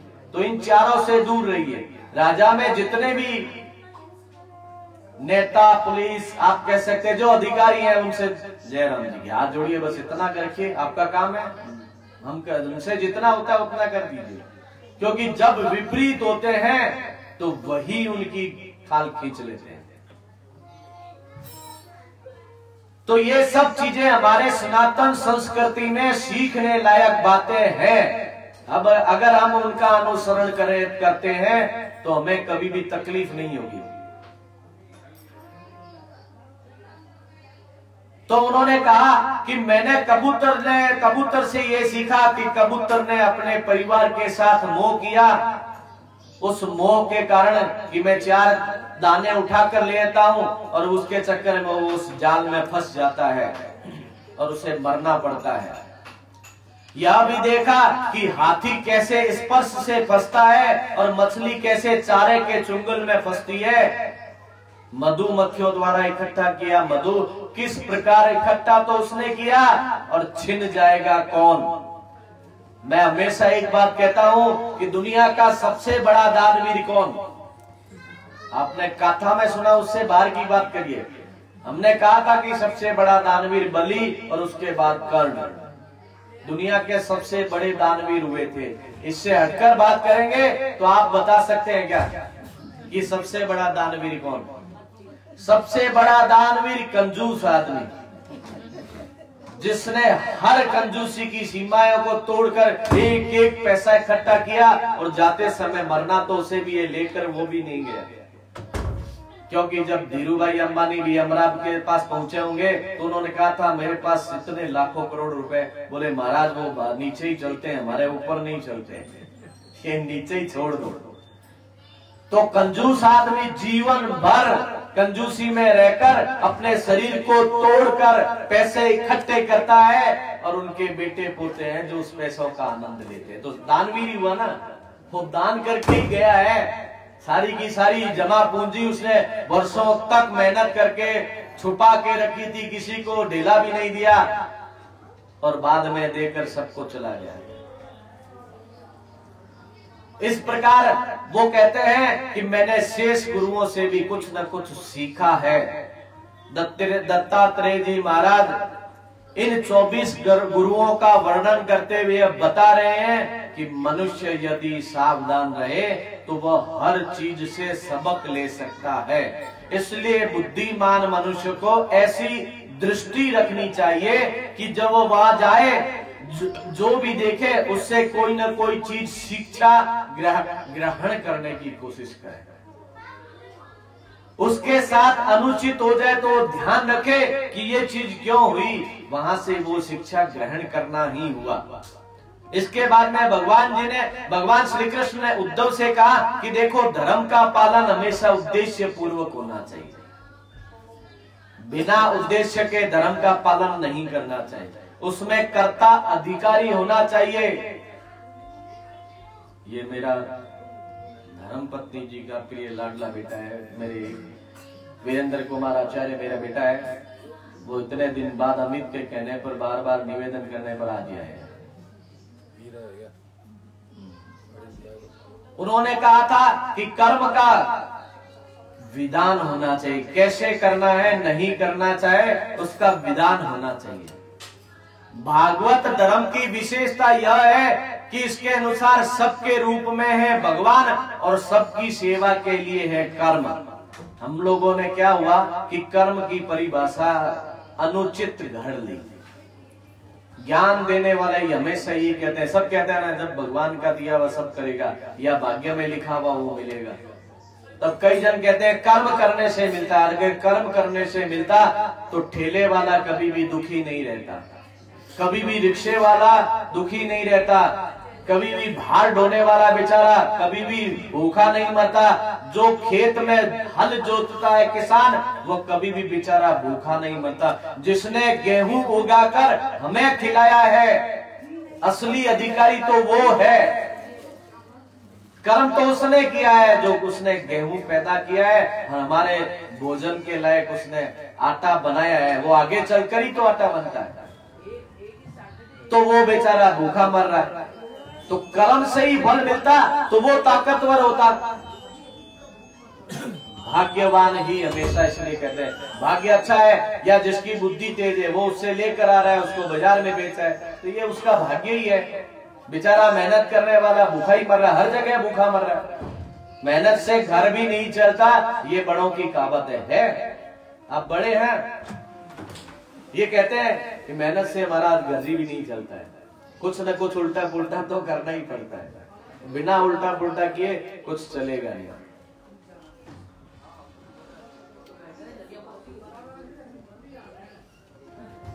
भगवान ने कहा, उद्धव संसार के रहस्य को समझकर आत्म तत्व का विचार करना चाहिए, क्योंकि आत्मज्ञान ही मनुष्य को इस संसार से मुक्त करने में समर्थ है। उदाहरण बताया, देखिए कितना सुंदर। जैसे लकड़ी में आग लगने से पहले भी आग रहती है और वह मंथन के समय निकलती है तो आग पहले से ही उसके अंदर, लेकिन उसको मंथन करते, यज्ञ में देखा होगा आप लोगों ने कि वो जोर से मंथन करते हैं तब उसमें से आग निकलती है और प्रकट होती है। जब विवेक के द्वारा उसको निकाला जाता है तब जिस प्रकार गन्ने से रस अलग कर निकल जाता है, गन्ने में रस तो होता ही है, दिखता है क्या? कभी गन्ना लिए है, कभी गिलास में देखा कि ये इसको गन्ने को गिलास में डालो वरना ये रस गिर जाएगा, लेकिन जब मशीन के अंदर से जाता है तो उसका रस बाहर आ जाता है।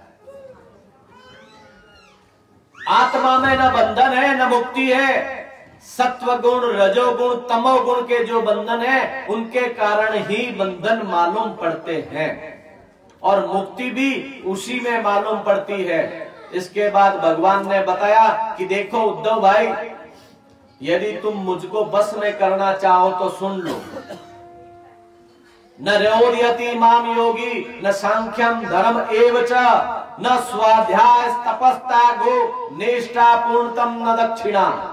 कितनी बड़ी बात कही है, देखिए।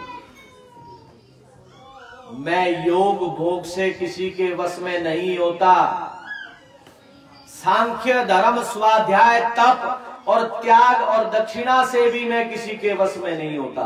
कि भगवान को 100 रुपए की जगह वहां पर 2000 का नोट चढ़ा दिया जाए, 2000 से पुजारी जरूर राजी हो सकता है लेकिन भगवान राजी नहीं होंगे। वो कहता है इस 2000 के नोट से मैं बस में आने वाला नहीं हूं, सबसे बड़ा नोट 2000 का। तो संपूर्ण आसक्तियों को मिटाकर मुझे बस में करना ही सत्संग है। गीत व्याध अजामिल कुब्जा उन सब का कल्याण सत्संग के हुआ था, इसलिए सत्संग करना चाहिए।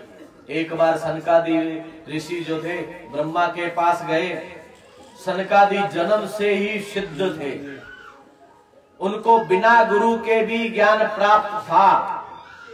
जिस प्रकार वामदेव जी का गर्भ में ज्ञान हुआ उसी प्रकार सनकादि ऋषि थे, वो पैदा होने के समय से ही ज्ञान युक्त थे। सनकादि ऋषियों ने ब्रह्मा से यह प्रश्न किया कि पिताजी, विषयों का चिंतन करते करते हमारा चित्त जो है विषय रूप बन गया है। जब हम विवेक करने के लिए बैठते हैं तो हमारा मन विषयों से किस प्रकार अलग हो, तो न विषय हमारे मन को छोड़ते हैं न मन विषय को छोड़ता है। हम तो ध्यान करते करते हार गए। जिस समय सनकादि ऋषियों ने प्रश्न किया ब्रह्मा जी से, उस समय ब्रह्मा जी किसी जीव के कर्म का चिंतन कर रहे थे, इसलिए वे उस समय सनकादि ऋषियों के प्रश्न का उत्तर नहीं दे सके। भगवान श्री कृष्ण कहते हैं कि हे उद्धव, सनकादि ऋषियों के प्रश्नों का उत्तर न दे सकने के कारण ब्रह्मा ने मेरा चिंतन किया। मैं वहां पर हंस का अवतार ग्रहण करके उनके सामने प्रकट हुआ और मुझे देखकर सब के सब आश्चर्यचकित हो गए। ब्रह्मा जी अपने पुत्र सनकादि ऋषियों को साथ लेकर मेरे पास आए, बोले को भवान। देखिए यहाँ पर ध्यान देने योग्य है कि हंस विवेक का देवता है, वह श्वेत है, सात्विक है। सच्चा विवेक सात्विकता में ही होता है।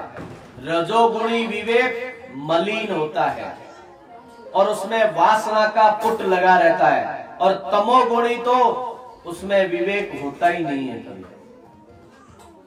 इसलिए श्वेत वर्ण के विवेकी हंस के रूप में स्वयं भगवान वहां पर प्रकट हुए।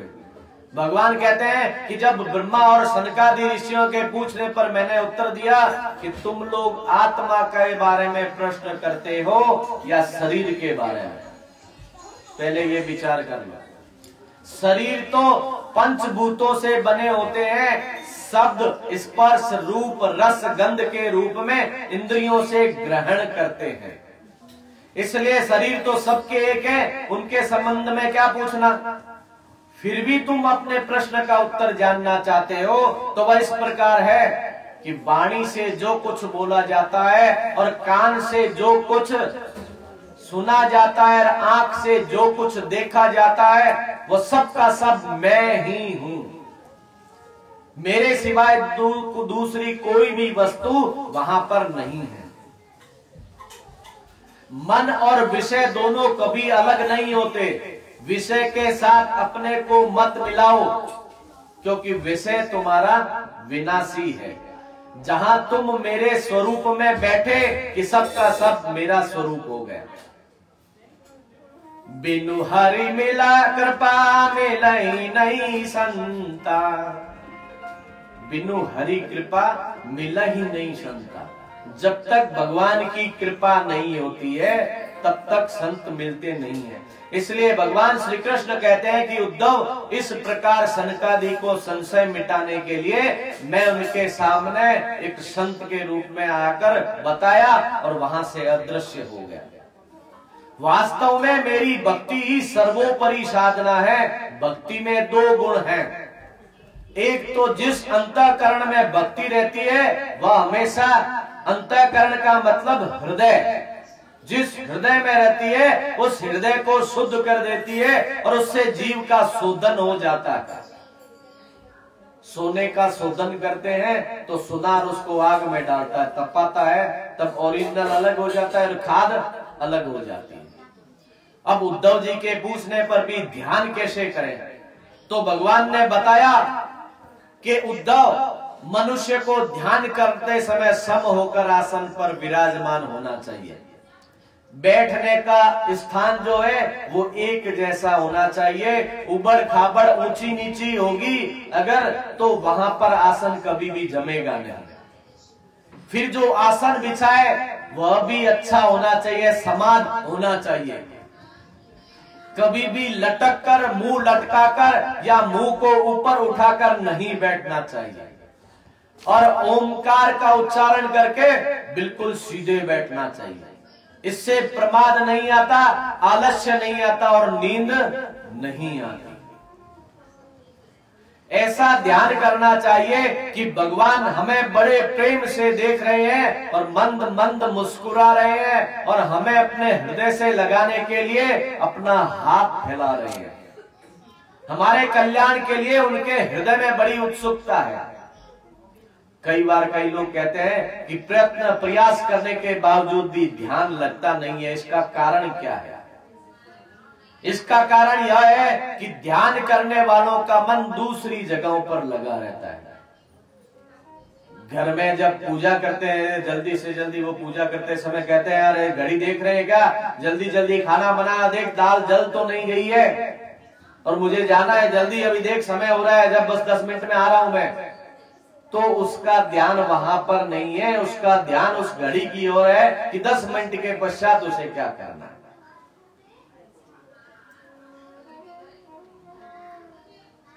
भागवत यह कहता है कि आप भगवान का ध्यान करने बैठे उस समय ईमानदारी के साथ कह दें कि हे संसार के, हे सगे संबंधियों, हे शरीर, तुम इस धरती पर रहो और मैं इस समय भगवान के पास जाता हूं।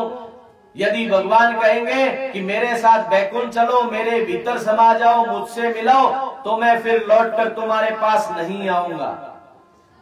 भावना इतनी शुद्ध होनी चाहिए। कहने का तात्पर्य ये नहीं है कि बैकुंठ जाने का मतलब शरीर छोड़कर जाना है।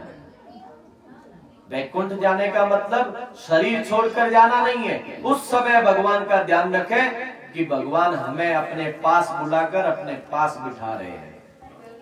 ऐसा निर्णय करते करते आप धीरे धीरे देखेंगे कि आपका आसन स्थिर हो गया। आपका मन एकाग्र हो गया, आप भगवान में बैठ जाएंगे। अभी तो एक स्थिति ऐसी है कि आप आधे इधर तो आधे उधर, आपकी डोरी जो है वो विषयों में बंधी भी रहती है। जैसे आपने नदी में चलते हुए जहाज को देखते हैं कि जब इस छोर से दूसरे छोर पर जाता है तो वहां पर जहाज वाला बाहर बैठा, अंदर बैठा हुआ आदमी बाहर बैठे को एक रस्सी फेंकता है और वह रस्सी एक खूंटे पर बांध दी जाती है। तो हम लोग उस जहाज की तरह है कि उस खूंटे से बंधे हुए बैठे हैं। खाली उस बंधन को खोलकर हमें भगवान की ओर एकाग्र होकर अपना ध्यान लगाना है। इसके बाद में भगवान श्री कृष्ण ने बताया कि उद्धव, जब मनुष्य इस प्रकार मेरी ध्यान धारणा करने लगता है तब उसके जीवन में तरह तरह की सिद्धियों का उदय होता है। ये सब जीवन में आ जाती है, लेकिन सत्पुरुषों का कहना है कि इनसे भी मेरी प्राप्ति में विघ्न उपस्थित हो जाता है। सिद्धियां ज्यादा होनी भी अच्छी बात नहीं है, क्योंकि जब से सिद्ध पुरुष माने जाएंगे तब से लोग वहां पर आना शुरू कर देंगे और अपनी पीड़ाएं कष्ट निवृत्ति करने के लिए बार बार उनकी सिद्धियों का दुरुपयोग करने लगेंगे। जब मनुष्य परमात्मा के स्वरूप और वैभव को पहचानने लगता है तब परमात्मा में उसकी स्थिति अपने आप ही हो जाती है। जब वो वैभव देखेगा तब भी भगवान का, और तत्व देखेगा तब भी भगवान का। इस प्रकार उसे सर्वत्र सब जगह पर सब में उसको भगवान का दर्शन हो जाता है। इसके बाद में भगवान श्री कृष्ण ने उनको वर्ण आश्रम, धर्म, यम, नियम, भक्ति, ज्ञान, कर्म योग आदि का निरूपण सुनने के पश्चात में जब उद्धव जी ने तत्वों की संख्या के संबंध में प्रश्न किया, तत्वों के संबंध में उद्धव जी ने कहा कि भगवान, कोई महात्मा कहते हैं कि तत्व एक ही है, कोई कहते हैं 2, 3 अलग अलग बातें करते हैं, कोई कहते हैं 36 है, तो वास्तव में कितने तत्व हैं? भगवान श्री कृष्ण ने सबका समन्वय करते हुए कहा कि उद्धव, तत्वों का निर्णय करने वालों को मूर्ख मत समझो, यह शंका मत करो कि क्या ठीक है क्या ठीक नहीं। विचार की अलग अलग शैलियां हो सकती है। जो विद्वान जिस दृष्टि से बोलता है उस दृष्टि से उसका बोलना ठीक है। वो जहां बैठा है उसको वहां से वैसा ही दिखता है, इसलिए सबके मत न्याय संगत है।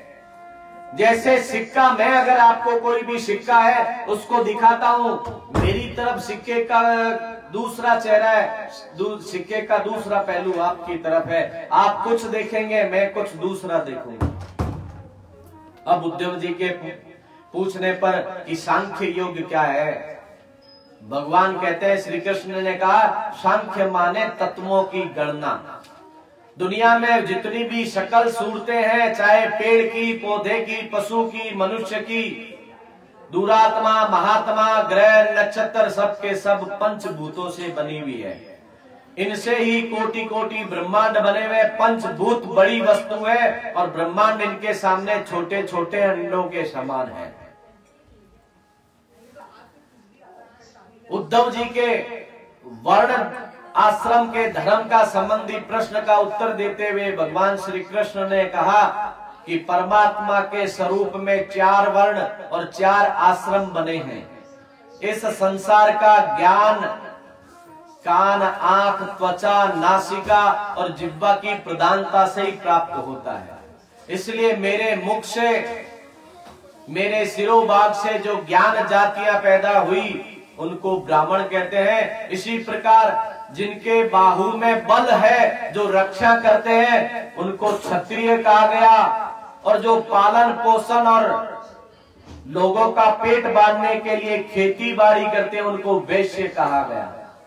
और जो लोग सेवा करते थे, देखिए भाव कितने सुंदर है भागवत के, उन्होंने कभी भी शूद्र को नीचा नहीं बताया है कि जो सबकी सेवा करता हो। सेवा करने का मतलब उनकी दासत्व नहीं, उसका दास बनना नहीं। सेवा करता हो, जिसका सेवा भाव हो, कोई भी हो, भले किसी भी आदमी का हो, वो जिस भाव से सेवा कर रहा है उसको शूद्र माना जाता है।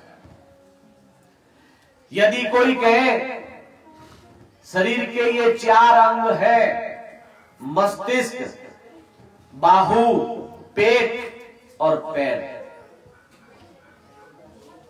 कहते हैं कि ब्राह्मण ज्ञान का कारक है, इसलिए ब्राह्मण, और हाथ क्षत्रिय और पेट वैश्य और पैर का नीचे का हिस्सा शूद्र।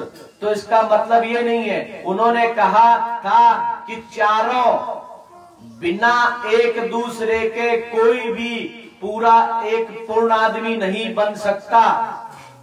अगर किसी के सिर को अलग कर दोगे तो मर जाएगा, उसके अंदर ज्ञान नहीं होगा तो वो अपने आप खत्म हो जाएगा। जब अपने परिवार का पालन पोषण करने के लिए, रक्षा करने के लिए अपने बाहुओं का सदुपयोग नहीं कर जाएगा तो भी वो गलत। और अपने बच्चों का अपना पेट पालन पोषण करने के लिए वह अगर कमाने नहीं जाता है तो भी गलत। ये हिस्सा अगर काट दिया जाए तो जिंदा रह सकता है। और पैर नीचे का शूद्र, खड़ा ही आदमी उन पैर के हिस्सों पर है। अगर पैर काट दिए जाए तो वह कभी भी जिंदा नहीं रह सकता, वो कार्य कोई भी कर नहीं सकता।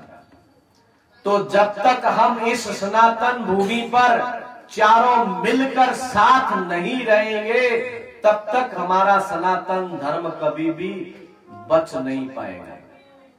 ये मन का वहम निकालना शुरू कर दीजिए कि मैं ब्राह्मण हूं, मैं क्षत्रिय हूं और मैं वैश्य हूं, मैं बड़ा हूं। भागवत कभी भी इसकी आज्ञा नहीं देता है। हमारी सनातन संस्कृति कभी भी इन चीजों की आज्ञा नहीं देता है। सबके अलग अलग धर्म है, ब्राह्मण, क्षत्रिय, वैश्य, शूद्र धर्म, इसमें कोई छोटा या बड़ा नहीं होता। चारों अंग है और समान रूप से सबकी उपयोगिता है। यह कहना चाहिए कि अमुक नहीं चाहिए, अमुक अंग नहीं चाहिए, यदि शरीर में मल त्याग और मल मूत्र त्याग करने वाला अंग नहीं रहेगा तो किस काम का। इसलिए सारे के सारे अंग परमात्मा के रूप है और इन सब का अपनी अपनी प्रकृति, अपने अपने जन्म स्थान और अपने अपने मूल कारण से उनका विभाग हुआ है। भागवत इतनी बढ़िया बात बताता है। पर हजारों वर्षों से मुगल काल के पश्चात अंग्रेज आए, उन्होंने सनातन संस्कृति को तोड़ने के लिए ये विभागों को उनके मन में जहर पैदा किया। उसका दंड हम सब भोग रहे हैं, कोई एक नहीं भोग रहा है। चारों के चारों वर्ण के लोग, हम लोग उनकी बातों में आकर हमारी संस्कृति को नष्ट कर रहे हैं। श्रीमद् भागवत में धर्म पालन की जो विधि बताई गई है वह विलक्षण है। इसमें बताया गया है काम तो सब करो, लेकिन इसका ध्यान रखो कि किस उस उद्देश्य से उस काम को कर रहे हो। व्यक्तिगत स्वार्थ या व्यक्तिगत भोग की वासना से धर्म का पालन न करें। सब अपने अपने धर्म के द्वारा भगवान की आराधना करें, क्योंकि जब तक हम भगवान की आराधना नहीं करेंगे तो हमें भगवान की प्राप्ति होगी ही नहीं। भगवान को अपना सब कुछ मानना पड़ेगा। तेरे बिना श्याम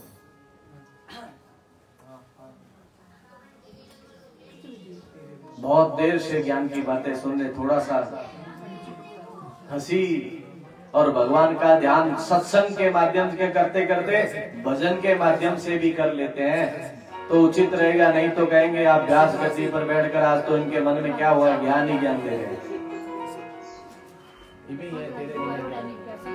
राइट साइड में, राइट साइड में